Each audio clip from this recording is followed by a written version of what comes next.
movie. Actually, it's good.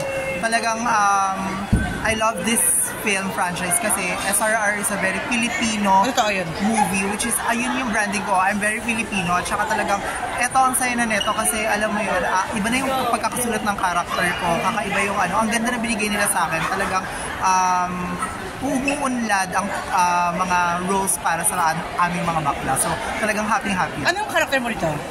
Isa ko magnanakaw dito. Sobrang happy ako na ang kakaiba yung character ko. Medyo pasabog siya. So, ayun, street smart na bakla siya ng best friend ni Faye, which is si Francine. Anong feeling na napasok mo na rin ang mundo ng pag-arte, ng pag-showbiz? Sobrang happy kasi alam mo, isa sa mga passion ko talaga ang umarte. Sobrang happy-happy ako. Ano yung mga role, mga movies ang gustong-gusto mo? Yung mga movies ng SRR? Actually, LRT, gustong-gusto ko yun. Isa sa mga unang napanood ko, of course, yung Indin.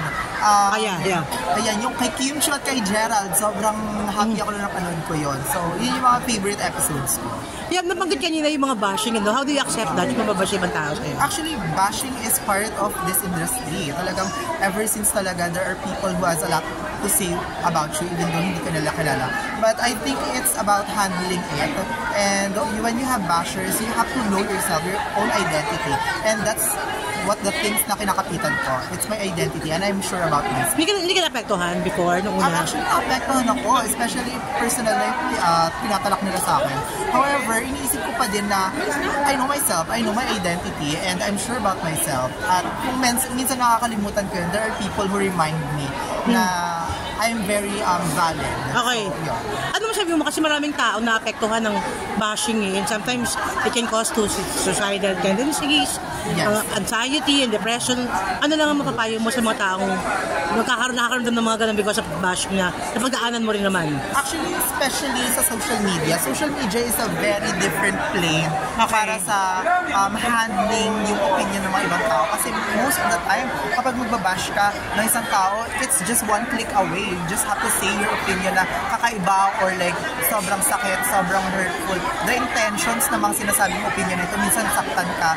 You have to put in your mind na kailangan mo laging tatandaan sa sarili mo na you have to know your identity. Secure to yourself. And of course, syempre, kailangan, it's the way you handle things. Kung hindi ka masyadong, hindi mo kayang bashing, huwag mo basahin. Totoo yun, yes. Lang. At kung kaya mo naman, sige, take criticism and take the challenge. Baguhin mo yung sarili mo or like, improve mo yung sarili mo. It's beneficial kapag iniisip mo kung paano siya i-handle. Excited ka ba na sumama sa parada and awards? Excited ako. Alam mo talagang this is my first MMFF, kaya talagang happy ako, which is very, very important to me kasi lagi ako nanonood ng MMFF when I was a young kid. And talagang happy ako kasi nanay ko kasama ko noon. At ngayon, mapapanood na ng nanay ko yung mga rules sa gagawin. It's a dream come true for you, no? So, kasi pinapanood pa lang. Dalawang film ngayon, Bar Boys and Shake Up. Oh, that's good! Yes, sana mapanood ng mga action ko. O, saan ka naman doon sa parada? Mamimili ka ng nag-iisip ako, gusto ko nga since malakas pa naman ako, pumunta ako sa dalawa. Okay. Maraming salamat sa'yo. Thank you.